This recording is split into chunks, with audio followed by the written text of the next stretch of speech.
ایک دفعہ حضرت سید السالکین زبدۃ العارفین فخر الکاملین سیدی و مولائی شاہ محمد عبدالحی اسلام آباد چٹگامی رحمت اللہ علیہ نے انڈیا کا سفر کرنے کا ارادہ کیا اور کلکتہ آئے اور ڈپیٹو بدیع العالم صاحب کے گھر رک گئے۔ ڈپیٹو صاحب حضرت کے مرید تھے۔ حضرت کے ڈپیٹو صاحب کے گھر رہنے کے دوران حضور دادا میاں کا پہلی بار حضرت سے ملاقات ہوا اور حضرت کی پہلی نظر پر ہی حضور دادا میاں کا دل اللہ تعالیٰ کی محبت سے جلنے لگا۔ حضرت فخر العارفین نے خاص دعا کی اللہ رب العزت سے کہ حضور دادا میاں کو ان کا مرید بنائے، اور ان کی دعا قبول ہوئی اور صبح حضور قبلہ محمد نبی رضا شاہ دادا میاں حضرت کے مرید بن گئے۔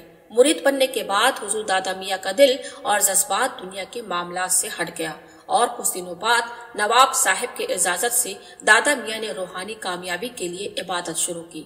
ان کا روٹین بالکل بدل گیا۔ وہ پوری رات نماز پڑھتے تھے اور دن بھر روزہ رکھتے تھے۔ کبھی کبھی وہ فجر کی نماز کو عشاء کے وضو سے پڑھتے تھے۔ اللہ کی یادوں میں رہنا ان کی زندگی کا نشان بن گیا۔ انہوں نے کئی چلے اور اعتکاف کیے جو ان کی کئی بایوگرافیز میں تفصیل سے بیان کیا گیا ہے۔ حضور دادا میاں نے ایسا ہی ایک چلہ مرزا خیل میں گزارا۔ دن بھر روزہ رکھتے تھے اور اپنے روزے کو تھوڑی سی خوراک سے کھولتے تھے اور پوری رات عبادت میں گزارتے تھے۔ انہوں نے پورے 40 دن صرف کیلے کے پتوں سے بنائی ہوئی بھاجی کھائی۔ انہوں نے دوسرا چلہ ڈھاکہ بنگلہ دیش میں اور تیسرا چلہ پشوری شریف میں گزارا۔ چلے کے دنوں میں کسی کو بھی حضرت سے بات کرنے کی اجازت نہیں تھی۔ چوتھا چلہ بھی پشوری شریف کی مسجد میں گزارا، جہاں حضرت نے صرف ایک کھجور اور 1/4 گلاس پانی سے اپنا روزہ کھولا۔ حضور دادا میاں نے چھوٹے بھائی حضرت عنایت حسن شاہ اس چلے کے دوران حضرت کی خدمت میں رہے۔ جب حضرت چلے سے باہر آئے تو حضرت عنایت حسن شاہ سے گلے لگے اور کہا، میں نے آپ کی روحانی تعلیم کو پورا پڑھ لیا ہے اور اسے صحیح وقت پر بیان کیا جائے گا۔ 4 سال تک حضرت نے حیدرآباد، گلبرگہ شریف، خلدآباد، اورنگ آباد، جھانسی، اجمیر شریف اور بنگال کے الگ الگ شہروں کا سفر کیا اور صحیح راستے کا پیغام دیا۔ اپنے سفر کے دوران ایک دفعہ حضرت خلدآباد شریف کی ایک پرانی اور خراب مسجد میں رک گئے۔ وہ سردیوں کا موسم تھا اور صرف ایک پرانی کمبل ان کے پاس تھی ٹھنڈ سے بچنے کے لیے۔ اس حال میں ایک بچھو نے حضرت کو کاٹ لیا۔ حضرت درد میں رہے اور پوری رات مسجد میں اللہ کی یادوں میں چلتے رہے، لیکن صبح کو خون کے ساتھ دست شروع ہو گئے۔ فجر کی نماز کے بعد مسجد کے امام نے کچھ دوا دی جس سے تھوڑا آرام ملا، اور درد سہتے ہوئے حضرت نے اپنا سفر جاری رکھا۔ الگ الگ جگہ کا سفر کرتے ہوئے حضرت گلبرگہ شریف پہنچے، جہاں حضرت خواجہ بندہ نواز کی سودراز رحمت اللہ علیہ کی مقام تھی۔ اس وقت حضرت کے پاس صرف ایک پرانی اور پھٹی کمبل تھی۔ ایک آدمی نے حضرت کو ایک نئی اور مہنگی کمبل نذرانے کے طور پر پیش کی۔ حضرت نے کہا، اس کمبل کو لے جاؤ اور کل لانا۔ رات کو حضرت قبلہ حضرت خواجہ بندہ نواز کی سودراز کی مزار پر گئے اور ان خاص لفظوں میں دعا کی، حضور میں کمبل کے لیے نہیں آیا ہوں، آپ جانتے ہیں کہ میں کس لیے آیا ہوں، اس لیے میری خواہش پوری کر دیجیے۔ اسی حال میں حضرت قبلہ نے مراقبہ شروع کیا اور اس دوران انہیں محسوس ہوا کہ ان کے دل سے ایک روشنی نکل رہی ہے۔ اگلی صبح وہی آدمی نئی اور مہنگی کمبل لے کر آیا اور حضرت نے اس کمبل کو قبول کیا، لیکن محفل سماعت کے دوران انہوں نے اس کمبل کو قوال کو دے دیا اور اپنا سفر جاری رکھا۔ الگ الگ جگہ کا سفر کرتے ہوئے حضرت اجمیر مقدس، حضرت خواجہ خواصگان عطائے رسول، حضرت خواجہ معین الدین چشتی سنجری علیہ رحمہ کی درگاہ پہنچے۔ ایک دفعہ حضرت سیدنا فخر العارفین اجمیر مقدس میں عرس شریف کے دوران تھے اور حضرت خواجہ محمد نبی رضا شاہ علیہ رحمہ بھی اپنے سفر کے دوران وہاں پہنچے اور ایک کمرے میں رک گئے۔ پیر و مرشد سیدنا فخر العارفین خود ان کے حجرے میں آئے، لیکن اس وقت حضرت قبلہ وہاں موجود نہیں تھے۔ انہوں نے کچھ لوگوں سے پوچھا کہ ایسا ظاہری شکل و صورت والا شخص اس کمرے میں رکا ہوا ہے، اس کا سامان کہاں ہے؟ جواب ملا، اس آدمی کے پاس صرف ایک کمبل اور ایک کپڑے کا تھیلا ہے، وہ کمبل کو ساتھ رکھتا ہے اور کپڑے کا تھیلا یہاں رکھا ہوا ہے۔ جب کپڑے کا تھیلا کھولا گیا تو صرف ایک جوڑی لکڑی کی چپل تھی۔ پیر و مرشد نے اعلان کیا، حضرت محمد نبی رضا شاہ میرا سچا مرید ہے اور عاشق صوفی ہے۔ جس طرح سے انہوں نے میری تمام احکامات کی پیروی کی اور روحانی مشق کی، ایسا کوئی اور مرید نہیں کر سکا۔ مرید بننے کے چند سالوں بعد حضرت قبلہ کی اندرونی پاکیزگی، لگن اور عمل کو دیکھ کر پیر و مرشد نے محسوس کیا کہ ان کا مرید مکمل کنٹرول اور پاکیزگی حاصل کر چکا ہے۔ اس پر پیر و مرشد نے حضرت کو خلافت اور اعزازت سے نوازا، جو کہ مخدوم عالم شیخ عبدالحق رودالوی رحمۃ اللہ علیہ کے عرس مبارک کے موقع پر عطا ہوئی۔ انہوں نے فرمایا اس زندگی کو مجاہدہ کے ساتھ گزارو، لوگوں کی بھلائی اور اللہ رب العزت اور اس کے رسول صلی اللہ علیہ وسلم کی رضا کے لیے۔ خلافت اور اجازت کے بعد حضرت قبلہ اجمیر شریف درگاہ عطائے رسول خواجہ ہند الولی کی حاضری دینے گئے۔ اس موقع پر خاص طریقے سے امامہ پوشی بھی کی گئی جو شہزادہ نشی نے کی۔ نور محمد صاحب جو گوالیر میں رہتے تھے اور راجہ باغلی کے ساتھی تھے، کہتے ہیں میں ہر سال اجمیر مقدس جاتا ہوں۔ ایک مرتبہ 7 رجب کی رات نماز تہجد کے بعد میں ملسری کے درخت کے نیچے اپنا وظیفہ پڑھ رہا تھا جو خواجہ خواصگان حضور غریب نواز کے مشرقی دروازے کے سامنے تھا۔ میں پوری طرح سے جاگ رہا تھا کہ اچانک ایک لمبا اور خوبصورت بزرگ مشرقی دروازے سے اندر آئے اور بلند آواز میں سلام کیا۔ میں نے ان کی طرف گھور کر دیکھا، اچانک دروازے کا ایک پلہ تھوڑا کھلا اور ایک نورانی ہاتھ نظر آیا جو ان بزرگ کو ایک چمکدار چیز دے کر غائب ہو گیا اور پھر دروازہ بند ہو گیا۔ وہ بزرگ اجازت لے کر گزرے۔ میں یہ منظر دیکھ کر حیران رہ گیا، فوراً ان کے قدموں کو چوما اور ان کا نام اور پتہ پوچھا۔ بزرگ نے کہا نبی رضا رامپور۔ نور محمد صاحب سے یہ ساری تفصیل سننے کے بعد سب لوگوں نے یقین کر لیا کہ یہ شخصیت حضرت خواجہ نبی رضا شاہ علیہ رحمہ کی تھی جو بارگاہ عطائے رسول سے فیض حاصل کر رہے تھے۔ اجمیر مقدس میں قیام کے بعد حضرت قبلہ اپنے گھر بسوری شریف واپس آئے۔ حضرت قبلہ ہمیشہ ذکر اور مراقبہ میں مصروف رہتے اور محفل سما سے بے پناہ لگاؤ رکھتے تھے۔ جو بھی حضرت قبلہ کو دیکھتا اس کا دل اللہ تعالیٰ کی محبت سے بھر جاتا۔ ہزاروں لوگ جو روحانی روشنی تلاش کر رہے تھے حضرت کی طرف کھینچے چلے آئے اور سلسلہ جہانگیریہ میں حضرت کے مرید بن گئے، اپنی دینی اور دنیاوی طلبات پوری کرتے ہوئے۔ حضرت نے 1 سال تک اس زمین بسوری شریف کو اپنی روحانی فیوز سے نوازا اور پھر مرزا خیل شریف کا سفر کیا۔ ڈھاکہ، بہار، بنگال، چٹگام وغیرہ میں اسلام کی روشنی پھیلانے کے بعد حضرت واپس اپنے وطن بسوری شریف آئے۔ حضرت قبلہ کا معمول تھا کہ ہر سال حضرت مختوم صابر علیہ رحمہ کے عرس شریف میں شرکت کرتے۔ روڑکے سے حضرت پیدل چلتے ہوئے کلیر شریف جاتے۔ عرس کے دنوں میں 10 سے 14 ربیع الاول تک حضرت روزہ رکھتے اور شام کو صرف 1 کپ چائے کے ساتھ افطار کرتے۔ عرس کے دنوں میں حضرت مخدوم پاک کے مزار مبارک کے سرہانے پر مراقبہ کرتے اور اپنے اندر کے روحانی دنیا میں غوطہ لگاتے۔ آپ حضرت قبلہ بہت ہی دلکش، خوبصورت اور لمبی قد والے بزرگ تھے۔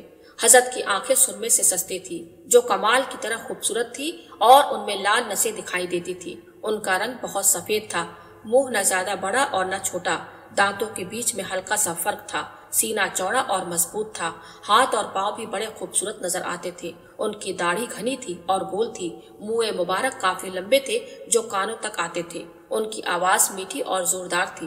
حضرت کی ذات میں سادگی تھی، چلنے کا انداز شاہی تھا لیکن زندگی کا طریقہ فقیرانہ تھا۔ تنہائی ہو یا بزم، ان کا انداز ہمیشہ ویسا ہی رہتا تھا۔ حضرت کی شخصیت حسن، پاکیزگی اور بزرگی کی مثال تھی، جو بھی انہیں دیکھتا تھا ان پر فدا ہو جاتا تھا۔ ہر کوئی یہی سمجھتا تھا کہ حضرت ان کے لیے سب سے زیادہ مہربان ہے۔ جب بھی حضرت کسی محفل میں ہوتے تو ان کا نور ہر جگہ چمکتا تھا۔ حضرت ہر شخص کی بات سنتے، اللہ کی مخلوق پر مہربان اور غریبوں کے مددگار تھے۔ اللہ کے حکم اور اپنے پیر و مرشد حضرت سیدنا فخر العارفین رضی اللہ عنہ کے ارشاد پر حضرت 1904 میں لکھنؤ آئے اور اسی شہر کو اپنا مسکن بنایا۔ اصل میں یہ سب اللہ تعالیٰ کے حکم کے مطابق ہوا۔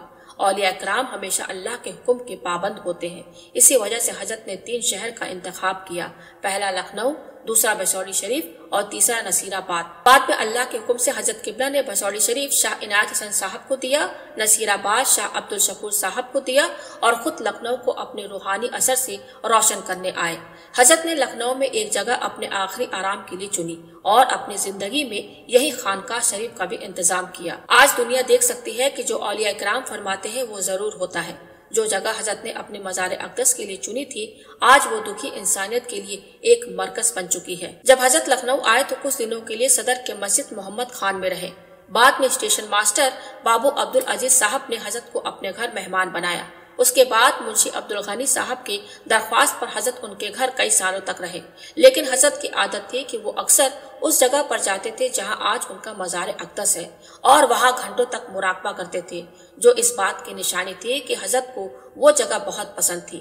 1 سال بعد حضرت محمد نصیر خان کے گھر میں قیام فرما ہوئے۔ اس دوران بہت سے لوگ حضرت کے مرید بن گئے۔ حضرت قبلہ کا لکھنؤ میں آنا لوگوں کے دلوں میں ایک روحانی انقلاب لے آیا۔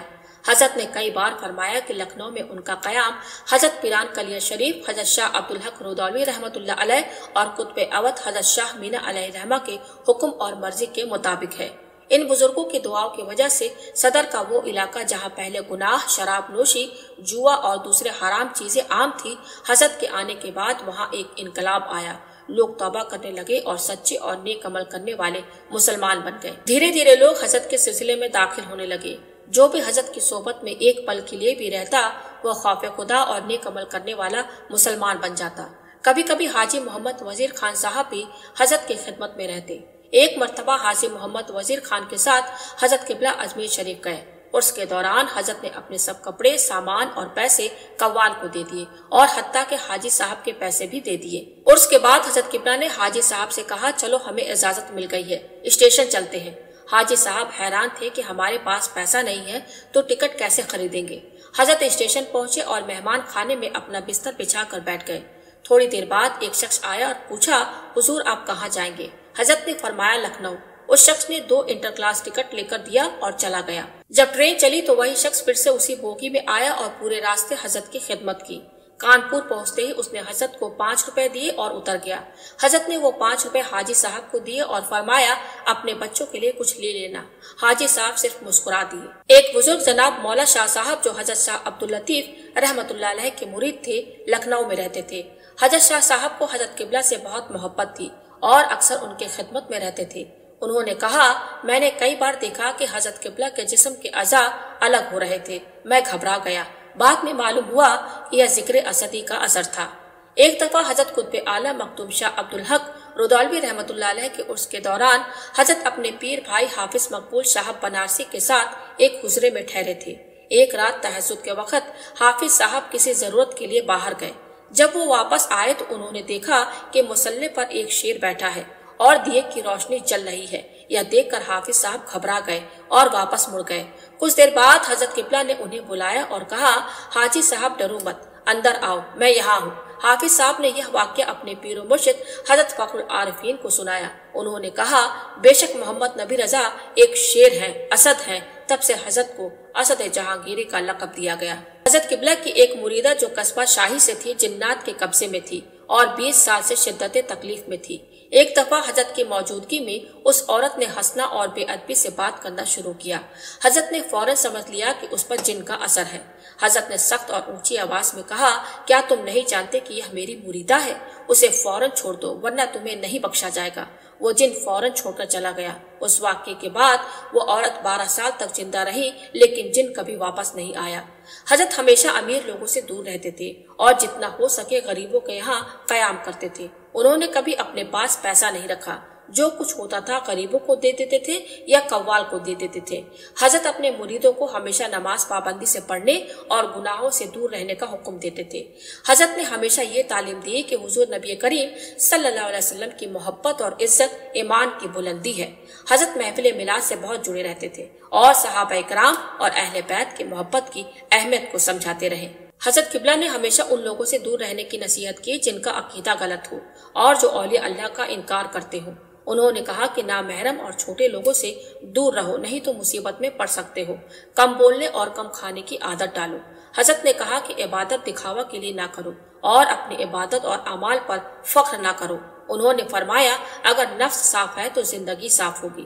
حضرت کے ایسے ہزاروں نصیحت پر عمل کرنے سے آج کا انسان اپنی زندگی روشن اور عظیم بنا سکتا ہے۔ افسوس ہندوستان کے اس عظیم اور مشہور درویش حضرت خواجہ محمد نبی رضا شاہ رحمۃ اللہ علیہ کا وہ وقت آ گیا جب ایک محبوب اپنے محبوب سے ملنے کے لیے بے چین ہو جاتا ہے۔ حضرت قبلہ کا وقت وصال سے لگ بھگ 1.5 مہینے پہلے حضرت پسوری شریف کے دولت سارا آئے اور وہاں 2 ہفتے تک قیام کیا۔ اس وقت حضرت قبلہ بیمار تھے، کھانسی اور سردی سے پریشان تھے، لیکن انہوں نے لکھنؤ جانے کا ارادہ کیا کیونکہ وہاں حضور سیدنا محی الدین عبد القادر جیلانی رحمۃ اللہ علیہ کی فاتحہ کا ایک جلسہ مقرر تھا۔ جب لوگوں نے حضرت کو روکنے کی کوشش کی تو حضرت قبلہ نے فرمایا، اگر اب نہیں گیا تو بعد میں وہاں نہیں جا پاؤں گا۔ مجھے لکھنؤ میں ہمیشہ کے لیے رہنا ہے، یہاں کا سارا کام مکمل ہو گیا ہے اور میں سب ذمہ داری عنایت حسن شاہ صاحب کو سونپ چکا ہوں۔ اس کے بعد حضرت لکھنؤ کے سفر پر نکل پڑے۔ جب بھی حضرت قبلہ سفر پر جاتے، گاؤں کے عزت دار، رشتہ دار، مرید اور چاہنے والے آدھا میل تک حضرت کے ساتھ چلتے،